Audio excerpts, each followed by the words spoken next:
NEC approves 10 million kina funding for COVID-19 research. ABG President arrives for special JSB talks. And developer of Simberi mine concerned with Mining Act amendments. This is National MTV News with Helen Seah. Good evening and thanks for joining us for National MTV News. The National Executive Council has gone ahead to approve the 10.2 million kina COVID-19 research project despite negative reactions from the public. Prime Minister James Marape late yesterday announced this decision in a statement on his Facebook page. Marape maintained his stand that local scientists and researchers should be supported and that he is not here to kill research and ingenuity. In announcing the NEC decision, Marape in the statement said the money will be made available to assist in COVID-19 drug research, procurement of sample drugs, and development of research laboratories, plus trial of drugs if approved by the Health Department. He said the release of this statement now completes the entire process in as far as him signing the NEC decision.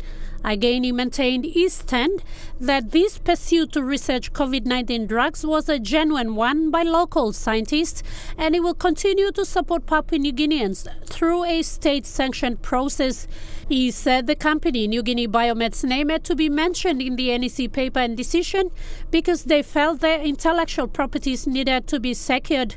Marape further stated that the fund envelope approved is not for the company, but the program that will be properly supervised by relevant state authorities. He adds this decision will not give away a check of 10.2 million kina to the researching firm, but for the entire work to start, and that will involve collaboration between the Health Department, UPNG, PNGIMR and others. And if the medical and scientific community through peer review gives okay, he says the next phase of work will proceed, and that will involve drugs procurement, laboratory mix and trial among others.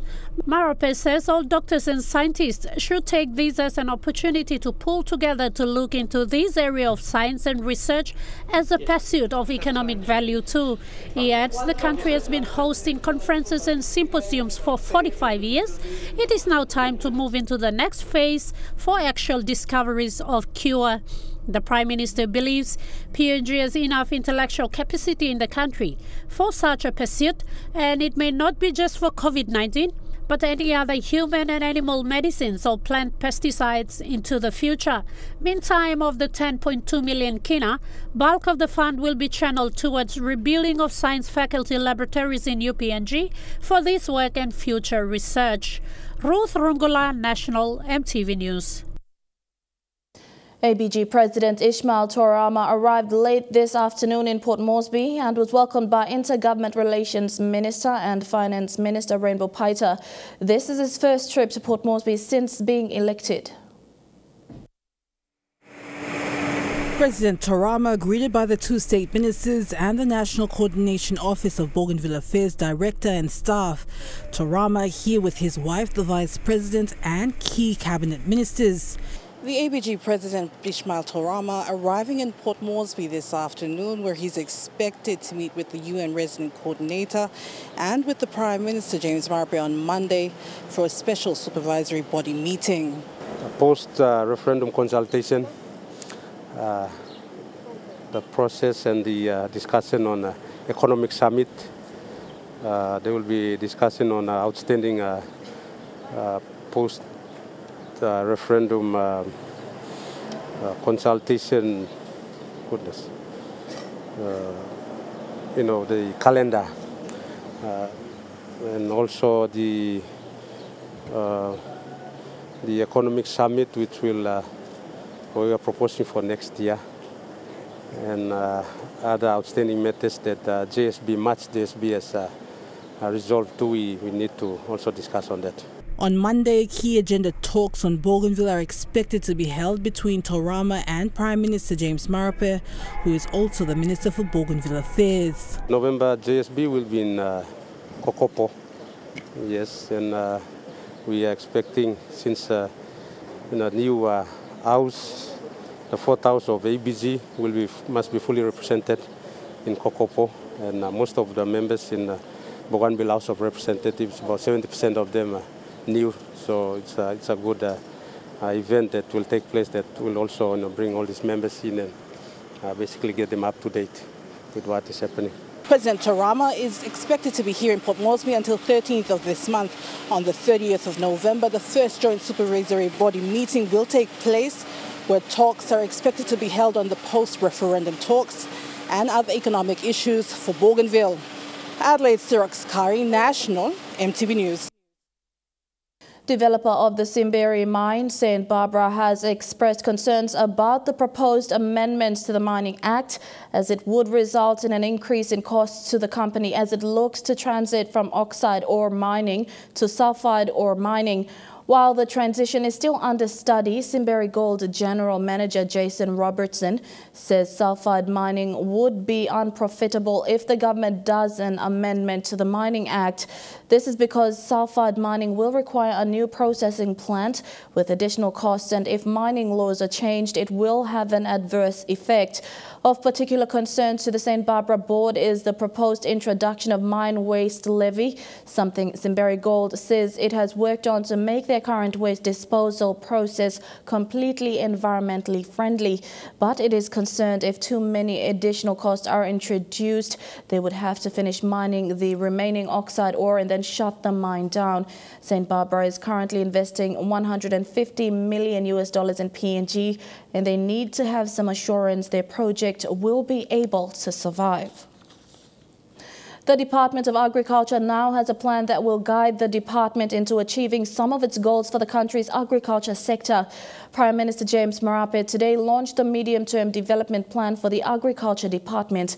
The plan aims to align the department with the government's medium-term development plan 3. A small but significant event today saw all head of commodity boards and other stakeholders in attendance, with the theme aligning the sector to take back PNG economy through inclusive, smart and sustainable agriculture. The Agriculture Medium-Term Development Plan 2020 to 2022 supports key result areas under the government's MTDP3, and that is to develop the agriculture sector and support local farmers. Agriculture is where the population is where the muscle is, where the strength is, and we also have 96 to 97% of the land that is for agriculture, but unfortunately we are utilizing less than 10%.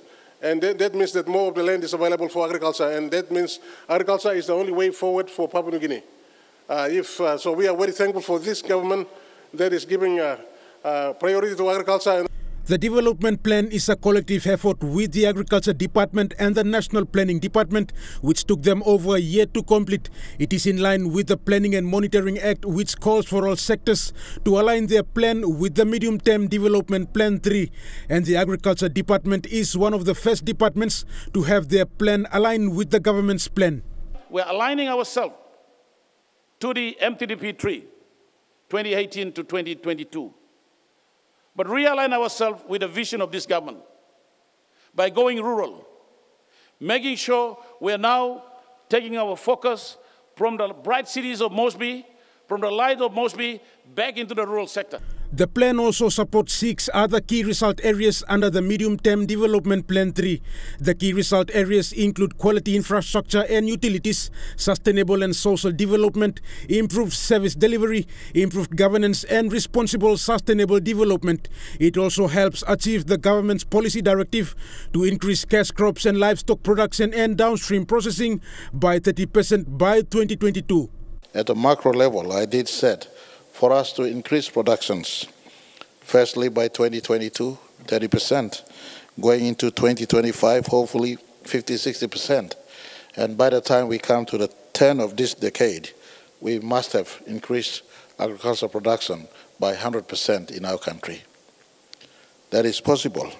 A total of 20 million kina was also presented to commodity boards to help improve prices of commodities. With this support, local farmers can have access to better markets to sell their cash crops. You ensure the policy to transfer good price to our growers. If the growers receive good price for their coffee, copra, cacao, vanilla, palm oil, spice, And all the produces that we produce in our country, trust me, they will have the right incentive to go back into the land to grow more for us. Rayon Lakingu National, MTV News. The Anz Bank has opened a new corporate centre in Goroka, Eastern Highlands Province. At the opening last night, ANZ PNG Managing Director Mark Baker said Goroka has been at the heart of PNG's coffee export industry for decades, and the country's quality Arabica coffee finds its way into households all over the world. He said PNG's only global bank, ANZ, plays an important role in supporting the supply chain related to the country's coffee export sector. The new corporate centre will service the bank's corporate clients in the Eastern Highlands. You're watching National MTV News. We'll have more of the day's stories after these messages. Stay with us.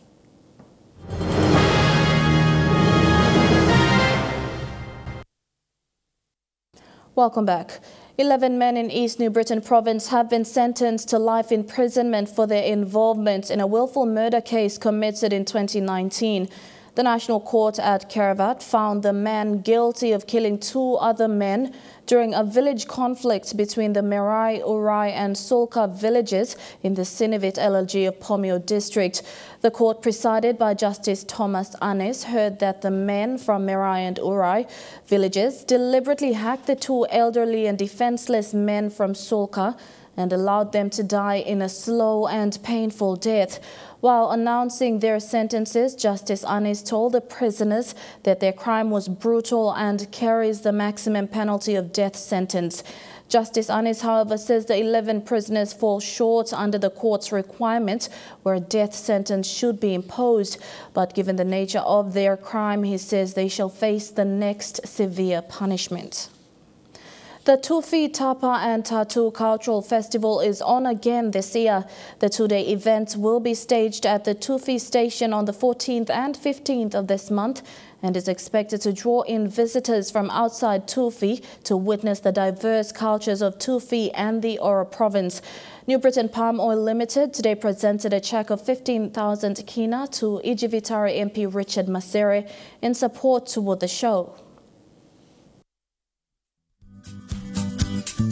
The annual Tufi, Tapa and Tattoo Cultural Festival was relaunched in 2018 and is in its 3rd year running. The event boasts a vast array of colourful traditional attire, sing-sing groups and dances. Member for Ijivitari Richard Masere says the purpose of the show is to provide an avenue to showcase the different cultures and traditions of the area. Culture is an important part of our identity in Papua New Guinea. And our main focus is to continue to promote our culture because it's unique. Today, the member met with representatives of New Britain Palm Oil Limited, who donated a cheque of 15,000 kina toward the setup of the festival. NBPOL is a corporate citizen of the Ijivitari electorate as well as the Ora province, and supporting the show is part of their community and social obligation. We are happy to be able to support the Tufi, Tattoo and Tapa festival once again this year. These various cultural events around Papua New Guinea should be the pinnacle every year for each of our cultural calendar. And I think the last couple of years it was very well run and it did showcase and highlight the culture of Oro, not only that but of the surrounding areas. With NBPOL, Telecom PNG, National Airports Corporation and the Tourism Promotion Authority have endorsed a funding total of 60,000 kina, topped with 200,000 kina from the Ijivitari district for the sole purpose of hosting a successful show this year. We've got some groups coming from Guelala that is sponsored by the member for Guelala. We've also got a team that is traveling from Port Moresby, a circus group and a contemporary dancing group which is sponsored by the governor for NCD that will all be participating. This year's Tapa and Tattoo Cultural Festival will be hosted at the Tufi station next weekend on the 14th to the 15th of November. PNGDF Commander Gilbert Toropo today responded to allegations of drug smuggling on a PNGDF naval vessel, saying the matter is being investigated and that the crew has been ordered to return to Port Moresby. The HMPNGS Ted Diro was on its way to Daru as part of a patrol with the National Fisheries Authority, but has now been recalled. The naval base at the Fairfax Harbour in Port Moresby is currently closed while authorities await the ship's arrival. Major General Toropo said he is confident that these are only allegations being circulated on social media and that senior police, defence and customs officials will be at the Lancron Naval Base for the vessel's arrival. There's been some rumours floating around, and we're trying to establish the facts surrounding those rumours about some cargo on HMPNGS Ted Diro. It's not confirmed. We've been in touch with our Ted Diro crew and we've recalled them back to Lancron. So as we speak, our staff are waiting at Lancron with customs and all the other security agencies to check and make sure that there is nothing illegal or no illegal cargo in HMS Ted Diro.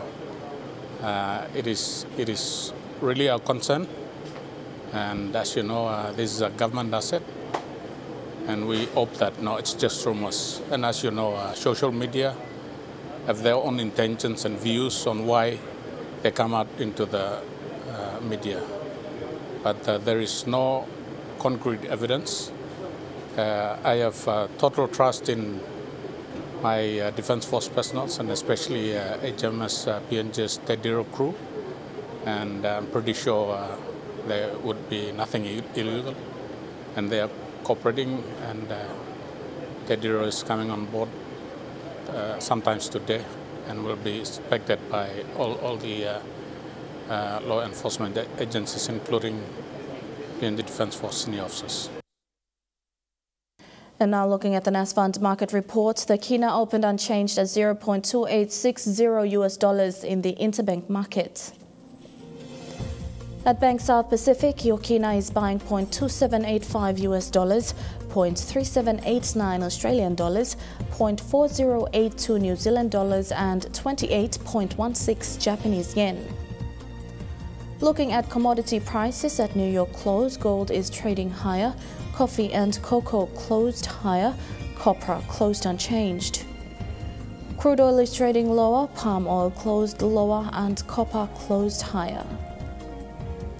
And on the stock market, the Dow Jones closed higher, the ASX 200 is trading higher and the All Ordinaries is trading higher. National EMTV News continues after the break. Don't go away.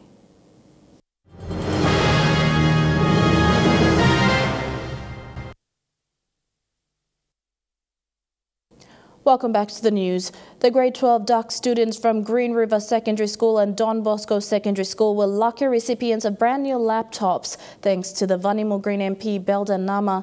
Nama fulfilled his commitment last year to all secondary schools in his electorate to sponsor gifts for the top students. Speaking at each of the school's grade 10 and 12 graduation yesterday, Nama encouraged them to surrender to life's challenges.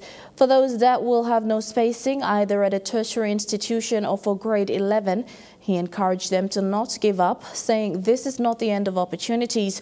The social science DUX for Green River Secondary School is Jacqueline Nawayap, and the science DUX is Roland Bonino.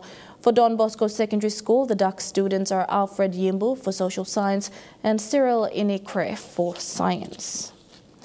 Turning overseas, England officials say they'll come down hard on anyone who breaches new lockdown rules. The nation starting a month of strict stay-at-home orders amid soaring COVID rates. Frustrations flaring as England is shackled once again. We are fighting for our freedom. Several arrested at this anti-lockdown protest in London. At the hospitals, though, they deal with cold, hard reality. Under pressure, understaffed and under increasingly difficult circumstances. All these people that go around saying it's a hoax and, you know, it's just like a bit of a bad cold and whatnot and everything. They need to get their heads straight. We're hanging by a thread. It's quite tight. So we all feel that pressure 24/7. The key is to get the infection rate down and prevent more deaths. This is why England's plunged into its second national lockdown. We know that in certain parts of the country, the number of coronavirus patients that hospitals are looking after is already significantly over the number that they were having to cope with during the April 1st peak. The rush hour without the rush, and the public transport without the public. Freedom, once again, locked down. And for this Hawke's Bay-born chef and restaurant owner in London's Mayfair, he's calling it quits. Everything's pointing, Jeff, let's go back to New Zealand. We met Jeff early this year to talk Brexit and the impact of a first national lockdown on his business in March. In September, when restrictions eased, he reopened. But 2 months on, he's forced to shut shop again. It has been a tough decision. Morally, I feel an obligation to stay here and stick it out. Britain's Prime Minister is holding out hope. The daily briefings have returned at number 10 and a solid pledge of a lockdown expiry date. 4 weeks is enough for these measures to make a real impact. So these rules will expire, and on the 2nd of December, we plan to move back to a tiered approach. A light at the end of a long, dark November tunnel. A mutated version of coronavirus is spreading through farms in Denmark, prompting the country to cull 17 million of its animal population. Authorities say 12 people have been infected as a result and are warning it could pose a risk to the effectiveness of any future COVID-19 vaccines. Denmark's big moneymakers, mink. Their fur is worth around £300 million to the country each year. Aside from attracting money, authorities say they catch, mutate and spread coronavirus to humans. The disease has now been found on more than 200 mink farms. Emergency services and government workers are being deployed to sites across the country to cull around 17 million of them. In a digital presser, the Danish Prime Minister said, "We have observed a very serious development in the coronavirus-infected mink. The virus mutates in mink, and the mutated virus has spread to humans. Authorities have found 5 examples of the mutated virus in mink farms and 12 examples of this in humans that showed reduced sensitivity to antibodies. The mutated virus in mink may therefore pose the risk that the upcoming vaccines will not work as they should." As the cull intensifies, so do lockdown restrictions, especially in the north of the country, home to most mink farms.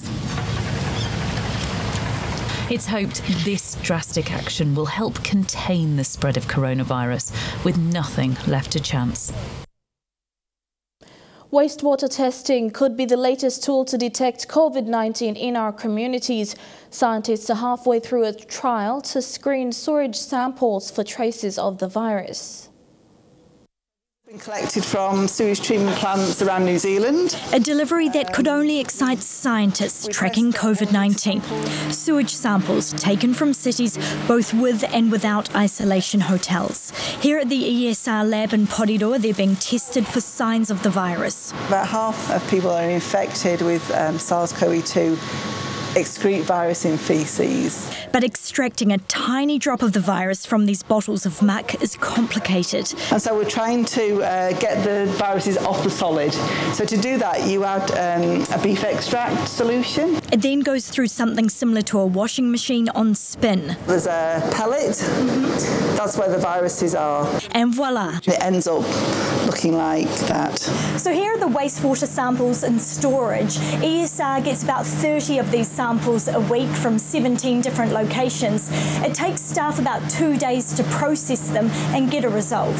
So each one of these is a positive sample. So far, they've found COVID-19 in several sewage systems. None of them a surprise. The sewage treatment plant that's connected to the Jet Park Hotel. We've also detected it in Christchurch following the Russian cases. The Christchurch wastewater plant serves more than 300,000 people. So finding viral traces from about 30 people is a good sign. We can detect it when there's a number of cases. Whether we can detect it, whether there's one case, we don't know. The trial has another month to go, but scientists hope wastewater surveillance will become standard procedure in the fight against COVID-19. Chukai Sports is next. Kilawani is at the sports desk. Thank you, Helen. More sponsorship for Civic Pride's inclusion in the Intercity Cup. Join me for the details in Chukai Sports.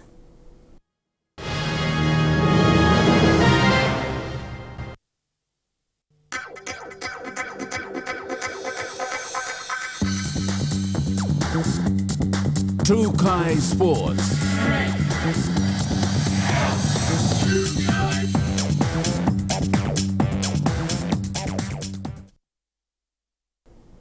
Welcome to Chukai Sports. NGIP Eggmark Limited has supported the Civic Pride's pursuit in promoting rugby league in East Sepik Province. The support comes with a cheque of 30,000 kina and trophies for the tournament. The Sepik Pride Rugby League will be hosting the ever-popular Eggmark Nines tournament in East Sepik, a first for the province. Confirmed for the 11th and 12th of December, it's called the Eggmark Sepik Nines. Today, NGIP Eggmark Limited presented a 30,000 kina cheque with trophies for the tournament. Spearheading the cause to promoting the code in the province, Bradley Simon, a former Eggmark Guria, says the tournament is important to the movement for a number of reasons. One in particular, scouting players towards the Sepik Pride bid to participate in the Digicel Cup 2021. Area Sales Manager for Eggmark Limited, IC Baupur, acknowledged and stated that as part of the company's social obligations towards sporting fraternity, particularly in rugby league, it was a pleasure to support communities such as the East Sepik in their pursuit to promoting the code. 14 teams have registered to date, including teams from Port Moresby, Lae, Kimbe, Eastern Highlands and Jiwaka, while the Sepiks registered 4 local teams. The tournament cash prizes will see the first placing take home 15,000 kina, second placing will take home 7,000 kina and third placing to take home 1,500 kina. Chukai Sports continues with rugby union and cycling. Stay with us. Chukai Sports. Welcome back to Chukai Sports. To rugby union, the All Blacks will be flying into Brisbane tomorrow morning from Sydney. They play against the Wallabies at Suncorp Stadium, then they fly straight back to their base in Sydney after the game. There are a few other factors keeping them on their toes. The All Black skipper wants to make one thing very clear. Can you just confirm, as an All Black, there's no such thing as a dead rubber? I can confirm there's no such thing as a dead rubber, Sav. Definitely for the new captain. He's set to lead from the front again tomorrow, something that's been a feature in the last 2 victories, capped off last weekend in Sydney. I suppose I feel a wee bit more responsibility being the captain, and because of that it was extra satisfying. 2 weeks into their COVID odyssey and the All Blacks are right at home, training at the Sydney Swans AFL gym at the SCG, and on the field at the famous Leichhardt Oval, the spiritual home of the old Balmain Tigers, and iconic moments also in recent memory. I think Colsey, after the first training run, went and sat up on the scoreboard like Robbie Farah did after his last game there and got a photo. For lock Scott Barrett, he'll play and train anywhere, making his first start at either super or test level for the first time in 8 months after suffering a serious foot injury. You know, we are in a fortunate position as well to be able to play rugby over here in Australia at the moment. So, you know, we're grateful for that. COVID test-wise, how many have you had? Yeah, we've had 2. We're getting tested every week, every Wednesday. Some guys don't find it too bad, and other guys sort of come away sneezing or a bit watery-eyed. If the Wallabies don't switch on tomorrow night, it's their eyes which could be watering once again. To cycling in New Zealand, riders on the Tour of Southland have had the longest day on the road today. Let's take a look at the race. Stage 5 heading rural once again today. The 170k leg taking riders through townships so remote, at times the peloton doubled the population. Albeit fleetingly, because while Kiwis don't fly, on the tour of Southland they get pretty close. The straight stretch allowing riders to advance and attack, with the lead pack racing 30 minutes ahead of time with 30k to go. It was always going to be a sprint to the finish. Base Solutions Campbell Stewart the first man home by the narrowest of margins. The juniors still holding their own with 6 under-23 finishes in the top 12, including Corbin Strong, who'll keep the yellow jersey heading into the final day. I think we had the answers for all the questions that were asked today, and yeah, looking forward to tomorrow. And if today's stage is anything to go by, tomorrow's anyone's race. And that story wraps up Trukai Sports. Helen will be back with the weather report for the next 24 hours. Bye for now. Trukai Sports.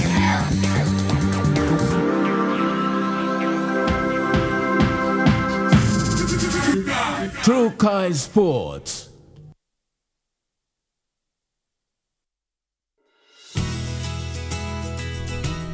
This weather update is proudly brought to you by Moniplus, with you always.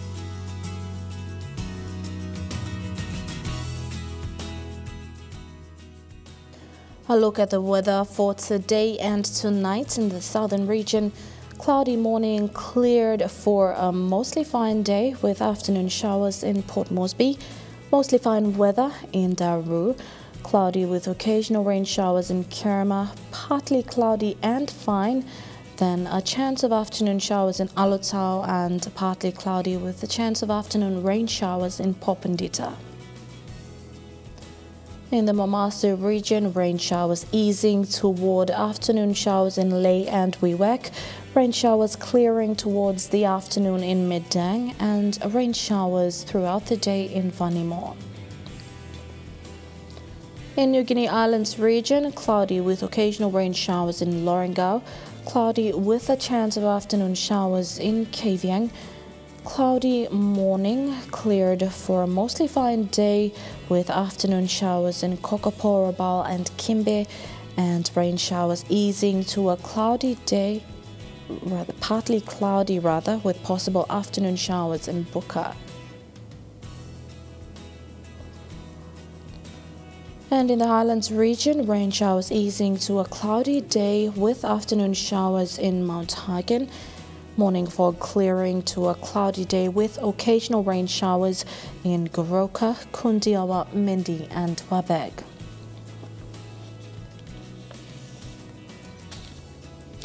Forecast for small crafts for the next 24 hours. Waters of southern PNG Indonesian border through Torres Strait to Daru, to Kiwai Island, to Kerma, to Yule Island, to Hood Point and to the Samari Islands, with waters of Long Island to Karkar Island to Wewak, to Aitape and to the northern PNG Indonesian border, seas of 0.5 to 1.5 meters.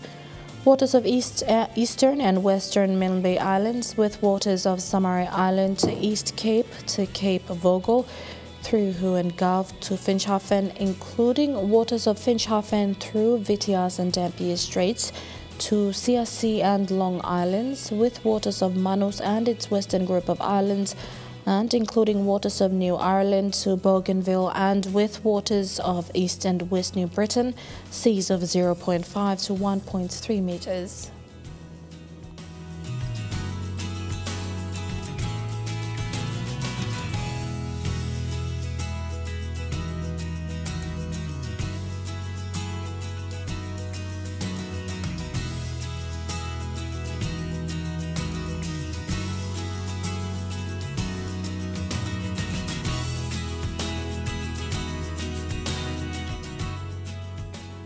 A look at the ocean forecast for PNG areas in the Coral Sea.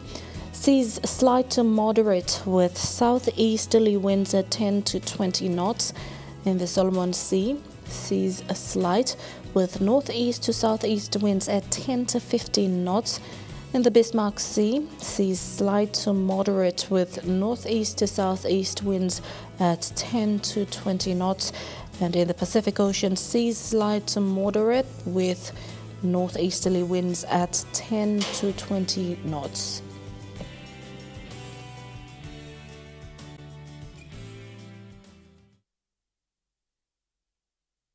Weather update was proudly brought to you by MoneyPlus, with you always.